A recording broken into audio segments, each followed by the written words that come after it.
నమస్తే, this is Sourya. తునికి సంబంధించిన baby Jahnavi కేసుకి సంబంధించి ఎన్ని రకాలుగా దాన్ని ప్రయత్నం చేస్తూ ఉన్నారు ఛేదించడానికి. ఇప్పటికీ కూడా ఎలాంటి క్లూస్ దొరకలేదు. అసలు ఎలా లిఫ్ట్ అయింది అమ్మాయి అక్కడి నుంచి అనేది ఎవరికీ అర్థం కాలేదు.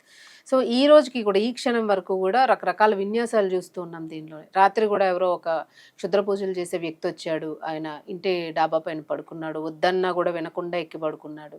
అలాగే పాపకు సంబంధించి వినకూడని వార్త ఆయన చెప్పాడు అని చెప్పి, సో అటు నుంచి వస్తుంది ఇటు నుంచి వస్తుంది అని. సో ఇదొక కొత్త అప్డేట్ మనకి కేసులోని. ఇందులో ముఖ్యంగా ఇప్పుడు మెయిన్ దృష్టి పెట్టాల్సిన అంశం కూడా ఇంకోటి ఉంది. దీన్ని మరి పోలీసులు దీన్ని అసలు దాన్ని టచ్ చేశారా లేదా అనేది. అసలు పామాయిల్ తోటకి సంబంధించిన ఓనర్ ఎవరు అసలు? సో ఇది మనం మాట్లాడదాం. మనతో పాటు సీనియర్ జర్నలిస్ట్ డాక్టర్ దుర్గా వడ్లమన్ గారు ఉన్నారు. నమస్తే మేడం. నమస్తే అండి. మేడం, మనకి జాహ్నవి కేసుకి సంబంధించి అన్ని కోణాలన్నీ మనం చూస్తున్నాము. ఎవరి ఐడియాలజీ వాళ్ళు అప్లై చేస్తున్నారు. అలాగే గవర్నమెంట్ కూడా అన్ని రకాలుగా చేస్తుంది. ఈవెన్ నిన్న వనిత కూడా వచ్చారు. సో ఇప్పుడు ఏంటంటే రాత్రి ఒక అన్నోన్ పర్సన్ ఒక క్షుద్ర పూజలు చేసే ఒక అఘోర వచ్చాడు అని చెప్పేసి వాళ్ళ మదర్ వాళ్ళు ఒక బయట ఇచ్చారు. వద్దన్నా కూడా వినకుండా మేడపైకి వెళ్ళి పడుకున్నాడు అది అని చెప్పేసి. సో అంత పెద్ద పామాయిల్ తోటలోకి ఊర్లో నుంచి ఒక క్షుద్ర పూజలు చేసే మనిషి రావడము, అది కూడా తోట చక్కగా మధ్యలో ఉంది ఆ ఫామ్ హౌస్ ఇల్లు. అసలు తోట ఎవరిది అనేది ఇక్కడ బిగ్ క్వశ్చన్గా ఉంది. ఇప్పటి వరకు కూడా తోటకి సంబంధించిన ఓనర్ ఎవరు, ఆ వ్యక్తి ఈ రోజు వరకు కూడా బయటికి రాలేదు. అసలు అట్లీస్ట్ టచ్ చేస్తాం కదా, ఆయనకి సంబంధించిన తోటలోనే అంత జరుగుతుంది అని అంటే మేబీ ఎన్ఆర్ఐ అయినా కూడా అట్లీస్ట్ గవర్నమెంట్ వాళ్ళని టచ్ చేసిందా అసలు ఎవరిది తోట అనేది? ఆ కోణాన్ని వదిలేసిందా? వదిలేస్తే ఎందుకు వదిలేసింది? ఇది సస్పిషియస్గా ఉంది. దీనికి ఏమంటారు? ఒకటి అఘోర రావడం అనేది ఎట్లా వస్తాడు అసలు? వాళ్ళు వద్దంటుంటే కూడా ఎవరు పంపిస్తే వచ్చాడు? దట్టు అక్కడ పోలీసులు సెర్చ్ అనేది ఇంకా ఉండే ఉంటారు కదా, ఉంది ఇంకా ఏం పూర్తిగా వదిలేయలేదు. ఎందుకంటే హోప్స్ ఉన్నాయి కాబట్టి అదొకటి మీరు అన్నట్టుగా మనకు అనుమానంగా ఉంది. తర్వాత ఓనర్ అనే వ్యక్తి లోకల్ అయితే వెంటనే వస్తారు ఒకసారైనా. అందులో ఇంతమంది పోలీసులు వచ్చినప్పుడు ఆయన ఇన్వాల్వ్మెంట్ అనేది ఉండాలి. ఎన్ఆర్ఐ అయితే కనీసం వీడియో కాల్లో అయినా కనిపిస్తారు. మరి అంత పట్టించుకోకుండా అంతలా వదిలేశారా? లేదు ఇది ఎందుకు పోలీస్ కేసు, మనం ఎందుకు ఇన్వాల్వ్ అవడం అనుకున్నాడు ఆయన. అయితే ఇక్కడ మీరు అన్నట్టుగా పాప విషయంలో నాకు ఇప్పటికే అనిపిస్తూ ఉన్నది ఏంటంటే, ఇప్పుడు సంచార జాతులు అంటారు కదా, ట్రైబల్స్ లాగా, వాళ్ళు ఎవరైనా తీసుకెళ్ళిపోయారా అంటే పిల్లలు లేని వాళ్ళు, వేరే ఉద్దేశంతో కాదు, వాళ్ళతో పాటు తీసుకెళ్ళిపోయి పెంచుకుందాం అనుకున్నారు. నాకు ఫస్ట్ నుంచి కూడా అమ్మాయి బహుశా అలా వెళ్ళిపోయి ఉండొచ్చు, అంటే తీసుకెళ్ళిపోయి ఉంటారు. అమ్మాయికి ఏమి చెడు జరిగిందని మాత్రం ఇంతవరకు మనసుకి ఒక్క నెగిటివ్ ఫీల్ కూడా రాలేదు. అందుకని ఓవరాల్గా మనం చూసుకుంటే మనకి ఇందులో మాత్రం పాప అయితే సేఫ్గా ఉంది. కానీ ఎప్పుడు వస్తుంది అనేది మనం చెప్పలేము. ఎందుకంటే ఎక్కడ ఏ రకంగానూ క్లూ దొరకట్లా. మరి సీసీటీవీ ఫుటేజ్లు అదేంటో అది కూడా మనకు అర్థం కాల.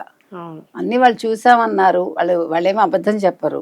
ఇక్కడ పోలీసుల ఇది లేదండి, వాళ్ళు తప్పేమీ లేదు, అది అటవీ అధికారులది లేదు. ప్లస్ అంత ఎక్కువ అడవి జంతువులు రావు అనేది వాళ్ళు చెప్తున్నారు. 30 ఏళ్ళ నుంచి ఉన్నారండి అక్కడ, అంటే చాలా అలవాటు ఉంటుంది కదా. అదే కదా, దాని మీద బాగా పట్టు ఉంటుంది, ఖచ్చితంగా ఉంటుంది. ఇప్పుడు మనం ఒక ఏడాది ఉంటేనే మనకు అన్ని అవగాహన అయిపోతాయి కదా. అలాంటిది 30 ఏళ్ళు. మీరు అనుకుంటారు అడవి కదా ఎలాగా అని. నేను నల్లమల అడవుల్లో 3 రోజులు ఉన్నానండి. మనకి తెలిసిపోతుంది భయం వేయదు. మొదటి రోజే మనకు కొద్దిగా భయం వేస్తుంది. అంటే మీకు దున్నపోతులు అవి వస్తాయి రాత్రి, అడవి దున్నలు ఉంటాయి కదా, అవి వచ్చి మీకు అసలు గుడిసెని ఇలా తోసేస్తాయి. అసలు భలే భయం వేస్తుంది. మనం అంటే నెగడు పెట్టుకుంటాం కాబట్టి అవి లోపలికి రావు. నేను అంటుంది అది ఆ ఫస్ట్ భయం ఉంటుంది. తర్వాత రెండో రోజుకి మనం నిదానంగా ఆహారం తీసుకోవటానికి కావచ్చు, లేదా తిరగటానికి అలవాటు అవుతాం.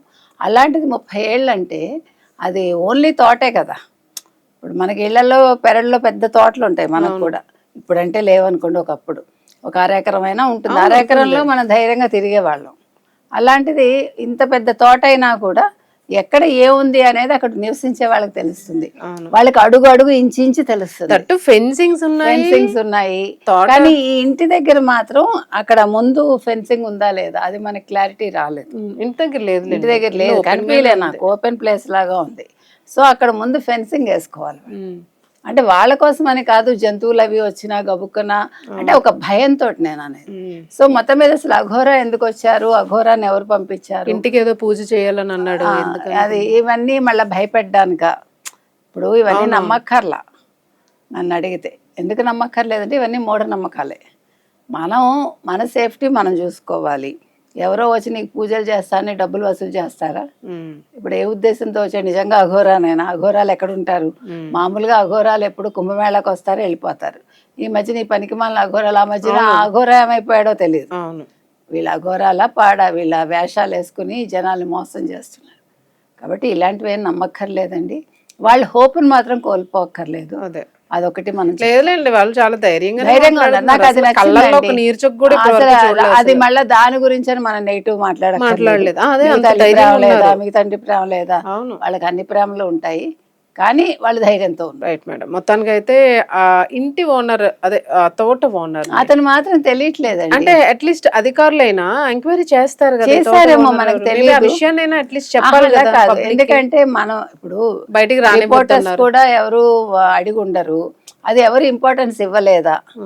లేదు అది వదిలేయండి, ఎందుకంత అవసరం. అలాంటి చోట నిగూఢమైన దాగి ఉంటాయి సందర్భాల్లో, చెప్పలేం. మరి నెక్స్ట్ ఏమన్నా దాని గురించి ఇప్పుడు మనం అడిగాం కాబట్టి ఏమన్నా బయటకు వస్తుందో చూడాలి.